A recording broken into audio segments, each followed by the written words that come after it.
We see with one love, one heart, one drum beating to a song they're singing us home. We dance in white light under the starlight. We are the sacred seeds of the sound of Om. We are the movers and the shakers and the peacemakers. We are the movers and the shakers and the peacemakers.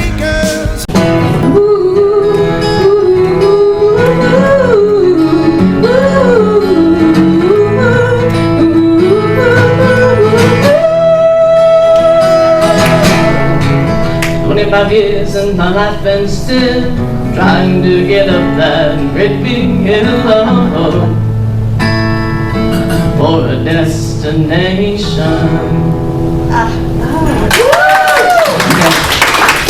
Wow, thank you so much. Oh my gosh, you were getting the sound right. You know, y'all could have sung the phone book today and we'd have been happy because we have really missed you, and Ashley, we hope that you're healing well, and we're just really glad to have you all back. Those were wonderful songs to start us off. Really? Yeah, so thank you, yeah. Very good. So, well, April has ushered in just a beautiful spring. A lot of rain this weekend earlier, and we experienced a very meaningful Easter, bookended by Reverend Beverly's Palm Sunday, and that wonderful service last Easter where we placed our rock and lit our candles, and it was just a real active way to be involved in Easter. And that's so fitting for our theme this month, which is being action. So I really appreciated the services we've had. And today I want to close with some flowing action. I want to close with some music and some movement and some magic, I hope, maybe. We'll see. So what I'm going to start with, let me see, let me pin me and get this. All right, we're going to create the space. We're going to do like a moving prayer. And you can stay seated. But we're going to start with hands on heart. Stay seated? Do you want us to stay seated or? Oh, you can do it either way. That's seated is fine. If you want to stand and do it, that's fine too. So we're going to start with hands on heart. We come to ourselves. We bring in all the worries and distractions, and we're going to let those go, and we're just going to come to our true heart. Our true heart. Then we're going to open our arms and we're going to see our community. And this has been quite a gathering this morning. There's some people that I haven't seen in a while, and I just look around. We have a wonderful community. I'm loving this. And then raise your arms just a little bit more and think of all the teachers, all the spiritual leaders in this room. We're all teachers of each other. But your ascended masters, anybody that has been such a teacher in your life, and be grateful. And then we're going to raise our hands just a little bit more, and we're going to look at the space around us. And y'all, this space has been transformed from the old room that had just a lot of tables and chairs. Look around at this transformed space. Our mission, our vision, the beautiful posters, everything. We're working together to make this our community space. And then just a little bit higher and think about unity teachings. Be grateful for our principles, our powers, our founders, and all the wonderful people at Unity Worldwide Ministries, and all the daily words for over 100 years, and all the prayers for even, I think that's even more than that, 124 or so. Oh, we are so fortunate. And then finally, raise your hands for all that is. Tickle the space. Feel the energy. And when you're ready, slowly bring your hands down. Wow. I feel centered. And I'm going to be talking a lot about that today. But dadgum, the universe has been giving me a lot of lessons to be centered. Y'all can sit. And it's about, like last night, okay, I picked up somebody from the airport at 10:30, and I got sideswiped on 6:30, but very fortunately, it only knocked the back of my mirror off on the side. Oh my God. But it was scary. And then I get home, and my computer wasn't charging, and I was near the end of the talk, and I go, oh my God. And finally I found something that would make it charge, so that was good. And this morning I get here, and I've forgotten my HDMI connector, and I was dashed home and got that, but as Angela can tell you, I don't know, I must have flown and come right back. Anyway, it's all worked out. So I'm telling you, it's just really funny when you need the teaching. And Travis and I were talking, it just comes, not of God. All right. So anyway, but that centering exercise, we do that in NIA every time we do a lesson, and it always works. So, and I just want to welcome everybody here, and we have a first timer. We have some people that have just come back, maybe for a second time. We've got Zoomers. This place, you're in the right place at the right time, and we embrace you. We're just so happy you're here. And we are unapologetically inclusive. And I think, Pam, you're working on a video for this, with this theme. Why don't you come up? Oh, she's wearing it. Okay, yeah, Pam will let you know. When's that conference neck lady was wearing it across? I'm like,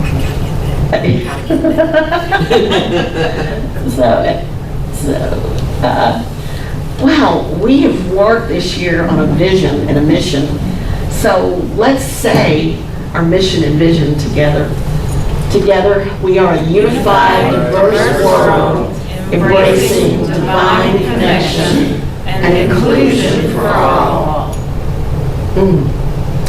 I just see that so expansive and holding and loving. Now, let's look at our mission. Let's say this together.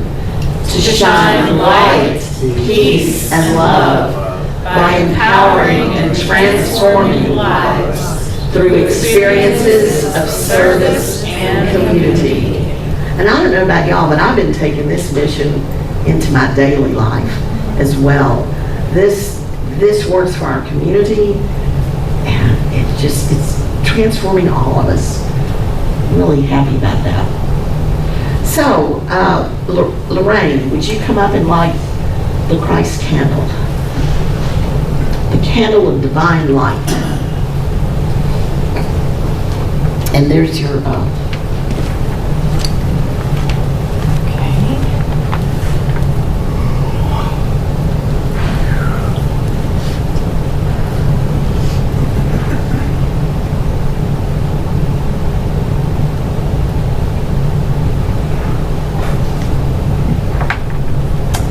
As we light,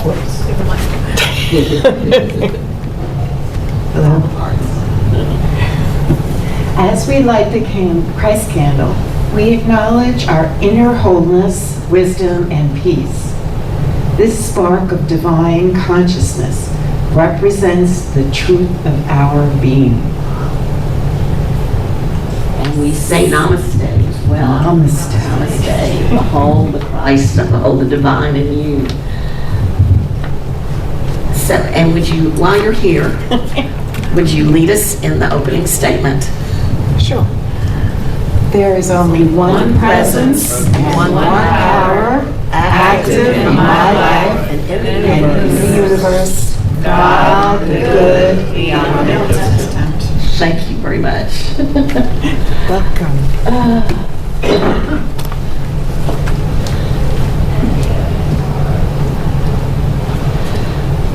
Well, as I mentioned, Silent Unity has been practicing for years, and there's many ways to get in touch with them. And they now are 24/7, I believe, again, and it's well worth the call for any reason that you, even just, Beverly even brings this up, even if you want to just celebrate, it doesn't always have to be about chaos and crisis. So they're just wonderful. And, talking about movement, Deanne Morrissey and Linda Martella-Whitsett, instead of calling it the 5 steps of prayer, they've always couched it as a movement. And it's sort of like this spiral. This is the Koru fern. And so we started our hearts again. We've had a lot of movement already this morning, but if you think, in this case, we don't raise up, but we're just going to radiate out. And we think of opening up and then knowing what God is and then claiming that for ourselves. And then I know and I can. Finally, I appreciate. So let's take this moment of prayer. Always a great opportunity to just center and open. We open our minds and hearts. And as we enter this moment of prayer, release all distractions, all expectations, just for a moment. Just be present in the power of this moment. Choosing to be fully present, opening heart and mind, connecting heart and mind in the infinite love and wisdom and life that flows through me as my divine self. The power and presence of God embraces me. Divine love permeates every part of my being. It guides me, it sustains me, and fills me with peace when I remember who I really am. Wholeheartedly, I surrender to this moment, trusting in the wisdom and the life. No matter what you're going through, you can claim the powers. God is divine order, wisdom, life, strength beyond measure, and just an exuberance, a zeal, a life. And we claim that for our days and our work and our service in this community.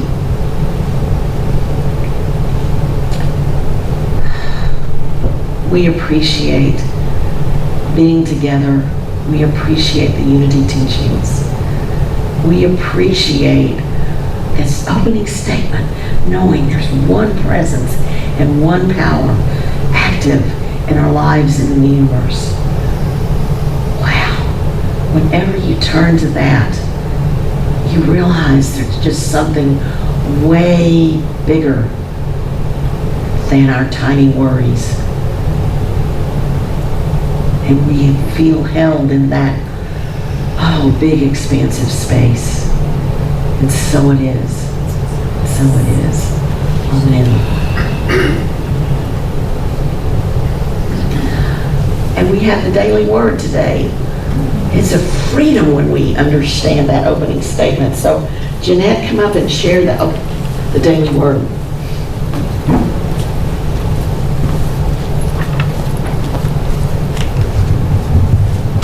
Spiritual living is my path to freedom.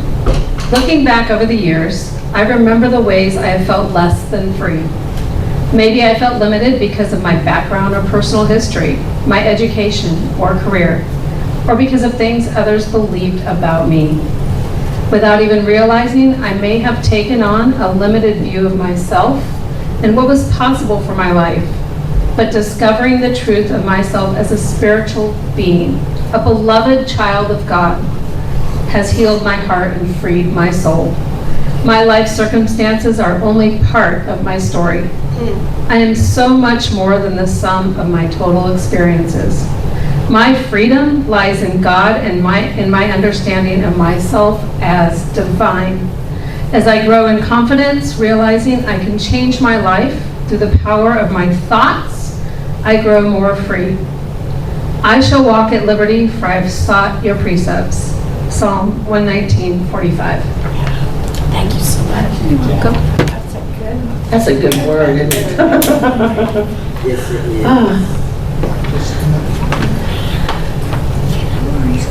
Let's have some more music.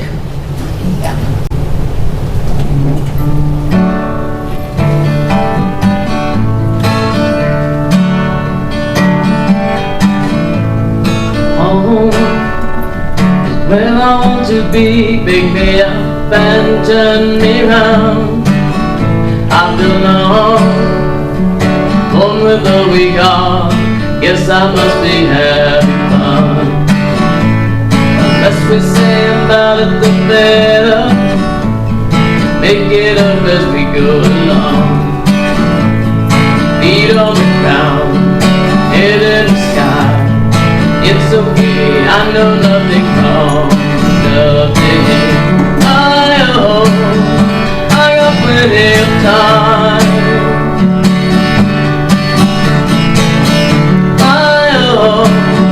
You got light in your eyes, and you're standing here beside me. I love the passing of time. Never for money, always for love. Cover up and say goodnight. Say goodnight.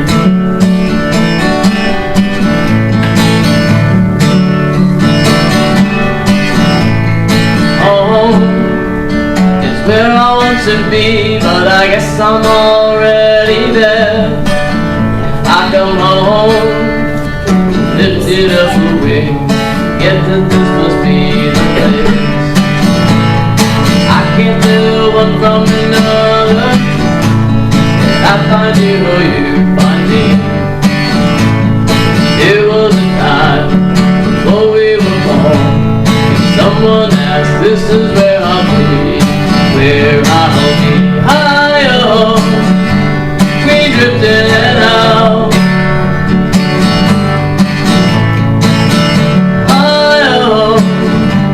Singing to my mouth.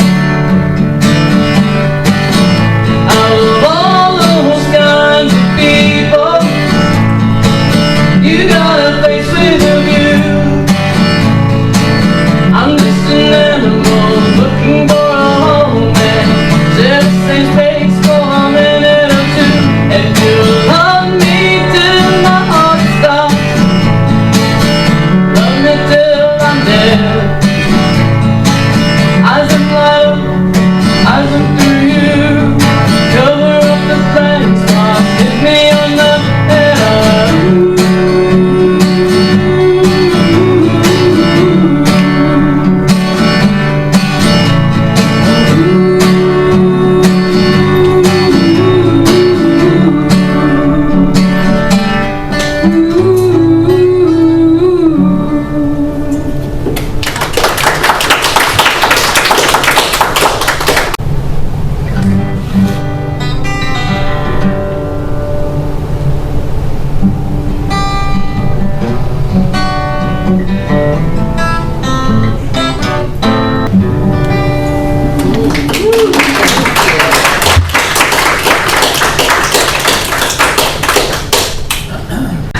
April's been a strange month for me. I was kind of half here in April, but it is really, really good to be back.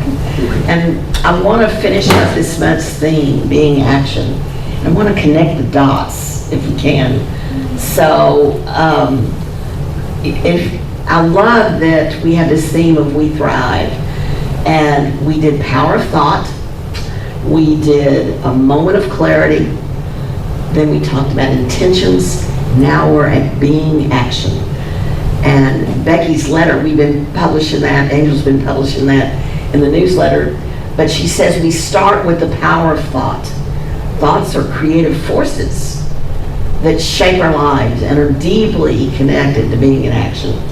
because it's the beginning of the action, isn't it? And the key to being in action, though, is living with purpose. So there's where the intention comes in. And it's about finding clarity in one's spiritual mission and aligning actions with that deeper purpose, intention, directly, and it directly guides us to purpose. And we really experienced that in March as we created our mission and vision. So we've really been building. And I'll give you a hint, the next one's about co-creating. So, you know, everything's just a little add-on. It's kind of fun. And I've only got one more rock. I'm gonna have to find a taller, a taller stack. But anyway, now, I like to integrate my ideas and principles into wholehearted living. And for me, here's what I integrate. Now, everyone's got their own thing. But of course, Unity. And then Nia Dance, y'all know about that. Y'all know I love nonviolent communication. And then also Tantra Heart, the Tantra yoga practice that Chris and I have been involved in, I don't know, for 12 years or so.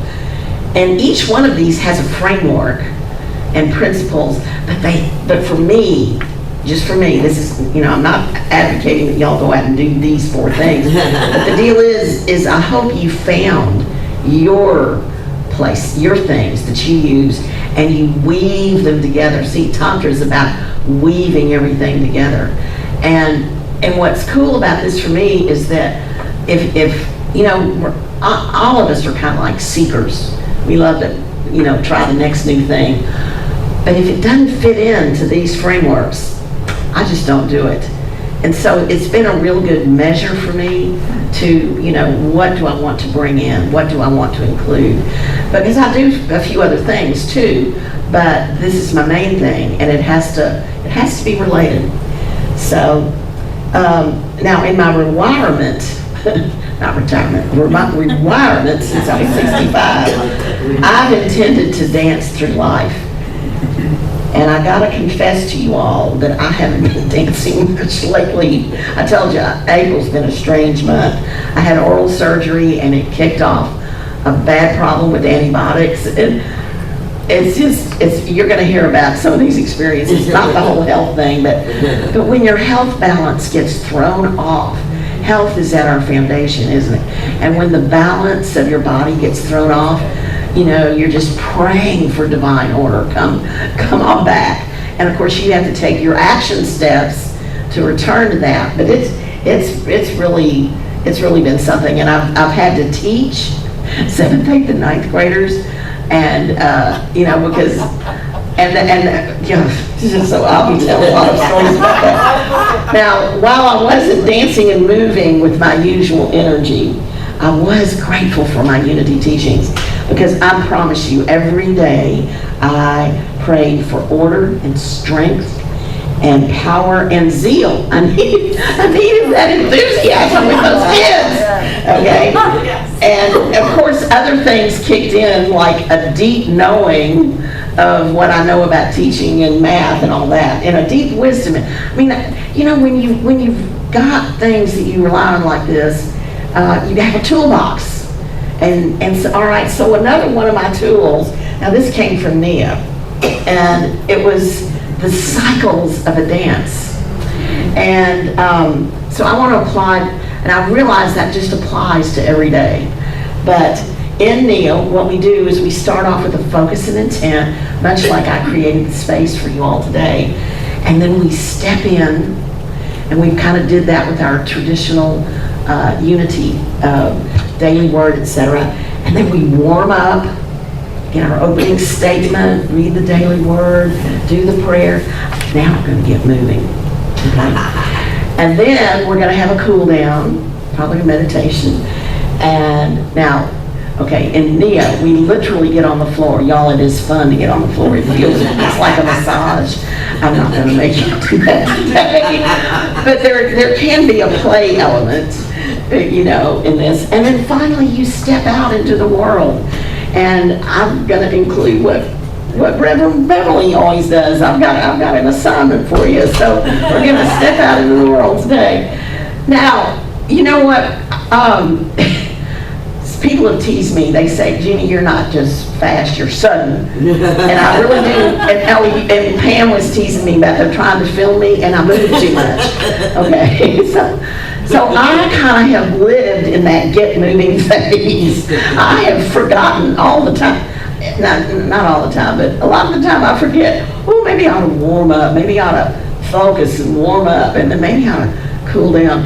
And so, so that really kind of helped me with my teaching, because I had 6 sessions a day and they were 35 minutes each. And I really structured my day around this. See, in a day you can have more than one cycle. You have cycles within cycles. You know, your whole day might be a cycle, and then you have cycles within the cycle, and you have transitions.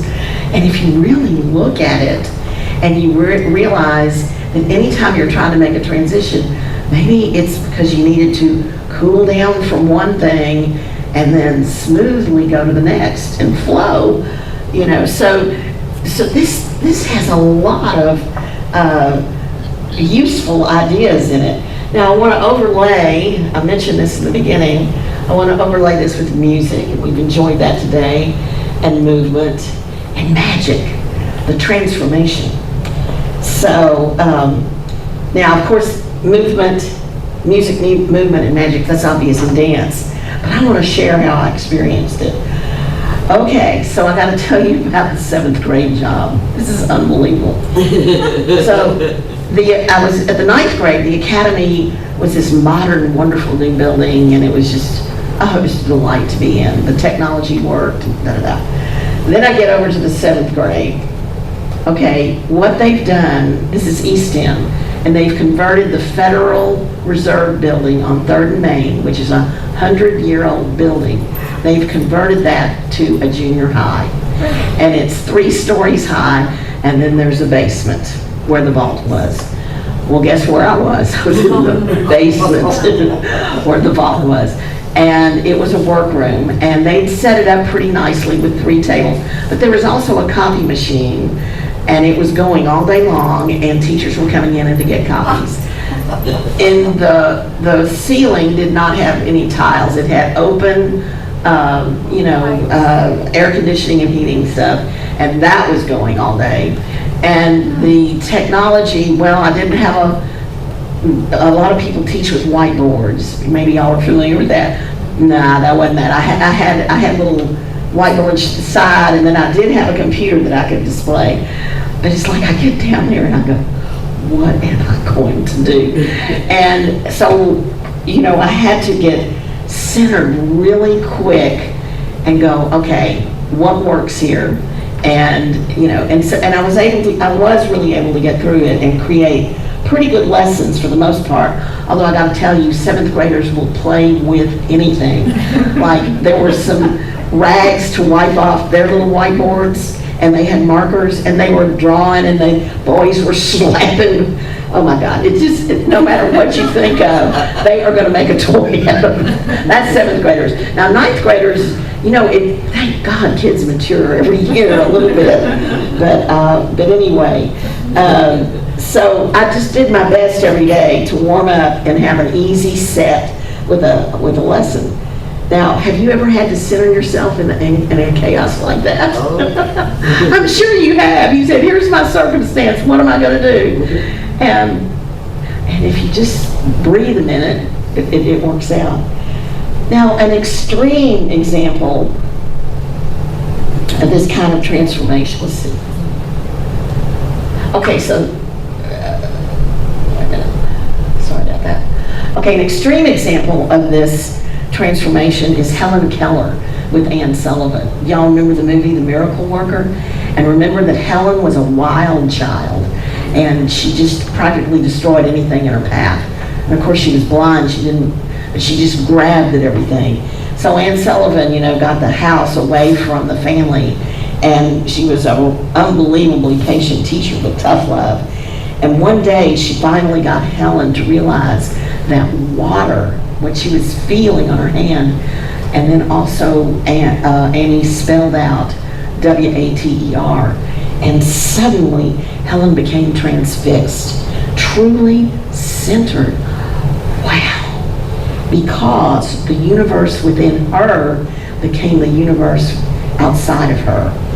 And it suddenly, the world wasn't a prison anymore. It started to become a playground. And life just shifted from that moment on. That was, now the music was the words and the sounds that Anne Sullivan was trying to convey to her.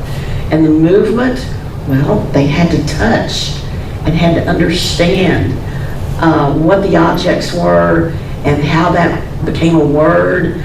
And then the magic was that transformation. And it was just incredible. Now, so much of our lives are spent off-center, doing what we think we should do to get approval, or to, to do what we're supposed to do, or whatever. We may be aware at some level that we are the light, but we keep going on decorating, adjusting, and changing the lampshade, the ego, as it were. So it's got to look just right to others. But by centering, we naturally return to being the light. Boy, when you're centered, you become more powerfully you. You just feel right when you're centered. You feel aligned, and the actions you do, they just work better. So, but centering is a choice. I even, just a moment ago, while I was listening to the music and I looked at the clock, I said, oh good, we've only got about 45 more minutes. And I said to myself, wait a minute, come back here. And I said, I'm so enjoying this music. What am I doing looking at the clock? And we do that. We do get distracted, but the practice is to return and to return and to return to yourself and to your center and to your divine self. So, now we are energy beings living in an energy field, and this field around us changes as we change. As a matter of fact, coming here, I was shaky, I was kind of nervous, I hadn't done this in a while, but all it takes is being with you guys, because you won't believe the energy that you give me when I'm up here talking. No matter how I feel, or how late I stayed up the night before, whatever it is, I'm ready. I have everything I need. And I hope y'all had experiences like that. Now, we can walk into a negative situation. Let's say, by the way, a lot of this came from this book. This is such a wonderful book, The Magic of Conflict. And it was written by Thomas Crum. And it turns out that Thomas Crum was a very, very good friend of John Denver. And they even built what's called WinStar when John was alive, and it was an institute up in the Rocky Mountains. And he taught a lot of this Aikido that is in this book. And this book's been around a while, but it's Aikido is one of the dance forms of Nia, and I'm discovering more about it, and I'm really enjoying it. And these centering practices come from Thomas Crum's work. And he tells a story of going into the office, and there's old Gertrude, and she's pretty pissy right now, Have you ever done that? You just walk in and everyone's in a bad mood. So that's an energy field too. And really, in these energy fields, energy contracts and expands. Contracts and expands. And negative energy is very contracted and pulled in. And of course, when we radiate, when we're open, we're expanded. So you have a choice. You can contract your energy sphere to protect yourself from her bad mood. Or you can become aware that you're contracting and you realize, oh, I've got a choice. You can expand your key sphere to fill the gap left by her. And what happens? Well, you just never know. It's probably going to change her. And he offered several possibilities. And, you could just sit down. Oh, you're having a rough day. Or, you got to read the room. You got to know, what can you say? But I know Roger. And by the way, Roger is in Guatemala right now. Yes, He and his Rotary group have taken wheelchairs down to Guatemala. But I miss Roger because you know what Roger does? Roger's kind of a smart aleck. You noticed? And that's how he kind of shifts energy. He likes to shift energy by being kind of a smart aleck. And you may remember he and Becky had kind of a repartee during the march. They did. But the deal is, some things are appropriate, some not. But if you get practiced at it, the point is, okay, I want to expand the energy field. I want to pull this person into a better space. And so we can do that. Well, let's see.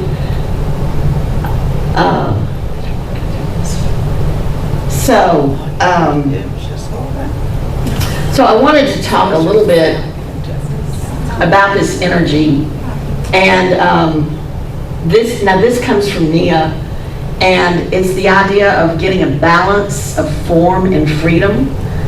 And form is really good, but if it's overdone, then it's not so much fun. Like ritual that's just repeated without thinking about it, not so good. But sometimes we can be too free for all, too laissez-faire. But if you get that balance, you're going to get a balance between the order and the chaos. And what happens is a dynamic ease. And that's important in Aikido, because the deal is, there's several activities that Crum talks about where you put the minimum amount of energy, but to get the maximum result. So I'll be trying to give some examples of that. And so it makes a tension. You want a little bit of tension, but it is a creative tension. And then there's this. Okay, so now I want to tell. We're going to do an exercise about connectedness, but before I get to that, I want to tell about this thing that happened. Okay, so my last day of teaching at the academy, I go in and my copies were a mess. They didn't come off well at all. And I go, okay, what am I going to do now? So I see I have a lot of those moments in teaching. That's I think what school teaching is about. So anyway, but the deal is I had graphing calculators. Okay, now y'all, I was the graphing calculator guru in college, and then I taught teachers how to use it. And it's kind of a manipulative that the kids really enjoy. They put in data and all this. So I had a really great scenario, and we were going to collect data, and we were going to put it in the calculator. And I figured out how to set the calculators up so I wouldn't have to spend all period getting them to punch the right buttons. But I really do know how to call it out for kids to work with it. So the music became the calculator, the numbers, believe it or not. So that was kind of, and then the movement, when we were going around collecting data, and what I loved is they make what's called a scatter plot. So you plot like revenue against a price, okay?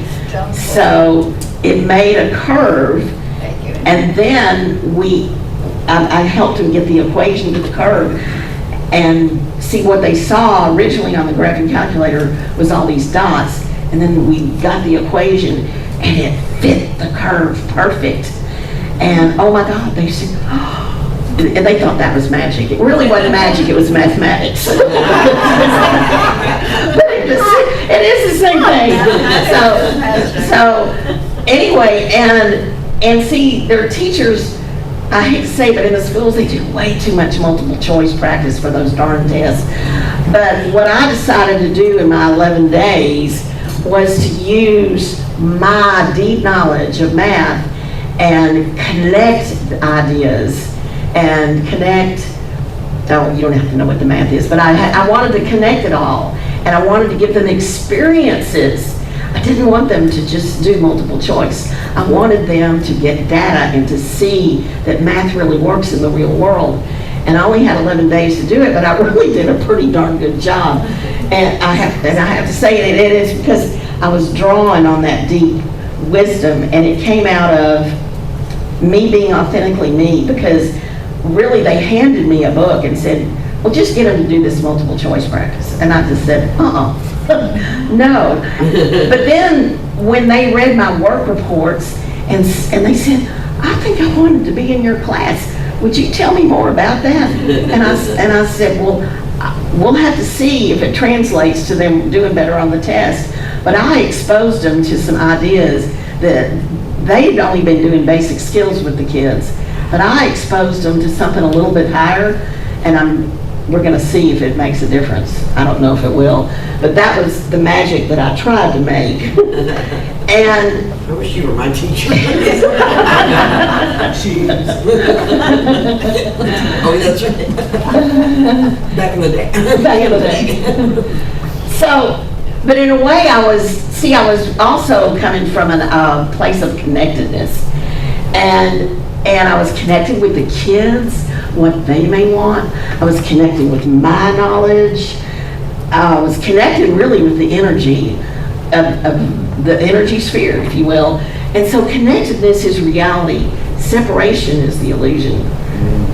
Chi, or or energy is the thread that connects all things. Chi is verifiable and measurable and without limits. Relationship is all about contraction and expansion, like I was talking about. And we can choose to expand our Chi or strengthen our connection, or we can contract and increase the separation. And true strength is flowing energy and a willingness to blend energies. I'm telling you, when you blend energies, like with the kids, you know, instead of trying to resist them all the time and to control their plan. Like, for example, okay, tomorrow is my last day with 7th graders. I'm bringing color crayons in because I know they want to play, but they're going to play on my terms, okay? So I'm connecting to them. And then unlimited strength and power are available to the extent that we let go of tension, fear, and boundaries. Not the healthy kind of boundaries, but with the walls we put up. Thomas Crum tells about a dramatic demonstration of connectedness. He's on his knees in front of a participant who puts hands on Crum's shoulders. And this guy attempts to push him over, and he can't do it. Well, what's happening is, you know, so Crum is in front of the guy, and then Crum reaches up and lightly touches the guy's elbows, under the elbows, and he connects to the participant's energy to sense the direction and intensity of the pressure. And then by adding his Crum's energy to the participant, he allows pressure to literally pass through him and just dissipate behind him. And that's really what the art of Aikido is. I should have gotten some videos, but you know, it hardly looks like they're doing anything. Or you might have a little man that throws a big man over, but they're connecting to the Ki and using it. They're using it to you know, to change things, to stay stable and to stay centered. So we're going to do, and Dylan, if you need to leave, you know, I understand. Dylan, we may not be able to have them play again, but if you need to leave, I'm just going to say it's okay. We're going to do one more exercise, but we'll just, I'm letting you know that I'm watching the clock. Okay. We're going to do an exercise called wiping the mirror or the windows. My last little movement, and it's not a long one. And you're going to start from your seated position, and you're going to put your hands, you know, in front of you, like as though you're touching a window glass or a mirror. And then you're going to inhale and slowly rise, and you're going to stand as you do it. So, and if you want to stay seated, that's fine. But we're going to slowly rise and bring our hands up, and then we're going to pause. And we're not going to hold our breath in a tense way, but we're going to extend our arms out like that, and just for a moment, and then we're going to come back and sit back down again. Okay? And so the breath work, see, the breath is going to be the music. The breath is the music. And what we're gonna do, okay, so you inhale going up, you pause, and then you sit back down and you exhale. And as you exhale, you can even say, okay? So let's start from a seated position and only participate if you want to. So we're gonna raise our hands.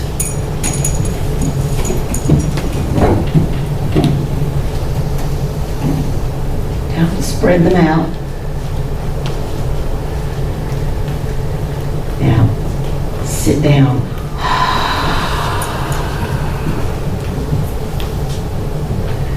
Okay, we're gonna do it one more time. I'm conditioning you guys. Okay, so.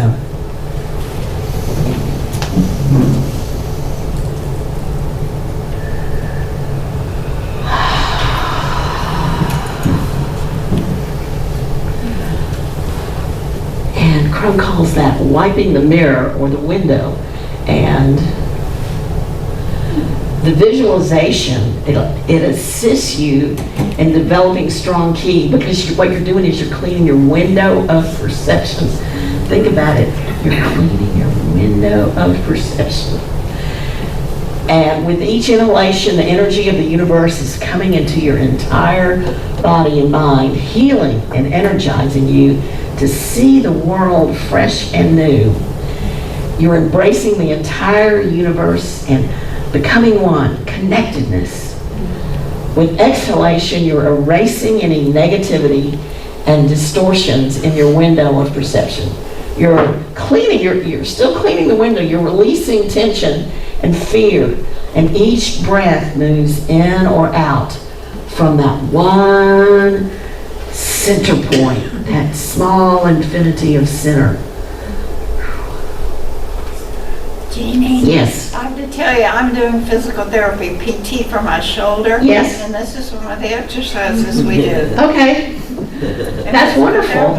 Well, now you've got some, a pearl to go with it and a visualization. And I know, Dave, really you do these sort of things too. You probably, have you done this very one?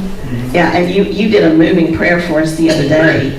So these kind of things they're all real similar, but the movement is the magic. The movement and the breath, that's our music. That's our music. So I love to close with, I found this Bible verse as I searched the archives about action, but it says, let us love, not in word or speech, but in truth and actions. And Mark Nepo says, and so over time, staying real becomes the work of keeping our actions in the world connected to the truth of our inner being, allowing our true self to see the light of day. And in a way, I thought that really summed up a lot of what I was feeling as for example, as I taught so authentically from my truth. But we can apply that to anything. And I want to close with a meditation today. And what the meditation comes from my good friend Linda Strickland. And a lot of you all don't know Linda, but she is staying home now in palliative care. And but she was a wonderful contributor to what we did at Unity. Really helped us financially, and she was a leader. And she had these affirmations, and I found them, and I said, I've just got to read them. I had to really think about Linda. And she said when she goes through these affirmations, the intent is to be inclusive of all, with zero judgment, to visualize that love and light and action take place among humanity. So that is her intent in writing these. So let us close. You see, we're going to do our cool down, getting ready to step out. So let us close, take just a relaxing breath. And Linda says, from the point of infinite light within the mind of the universal creative spirit, infinite light streams forth into the minds of humankind. Infinite light is present on planet Earth. From the point of infinite love within the heart of the universal creative spirit, infinite love streams forth into the hearts of humankind. Infinite love is now present on planet Earth. From the center where the infinite will of the universal creative spirit is known, purpose guides the wills of humankind. The purpose which the masters know and serve. From the center known as the race of humankind, the plan of infinite love and infinite light work out and seal the door where evil dwells.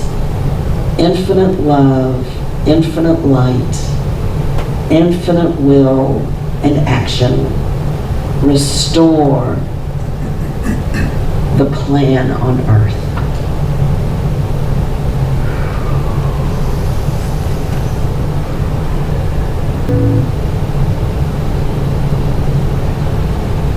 So to step out, it's hard to return. I'm sorry. Seeing the streams of light and love. Well, yeah. So we come back to finish the cycle and to step out. I hope that you can practice flowing action this week.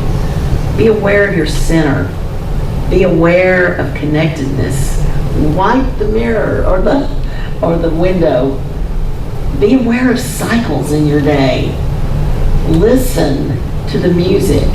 Move and make magic.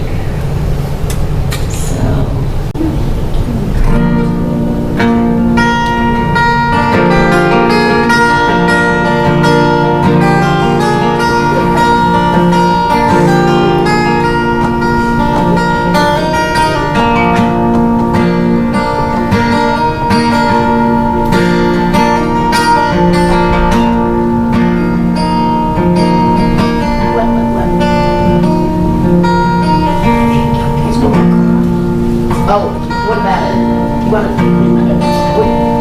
I'm going to do it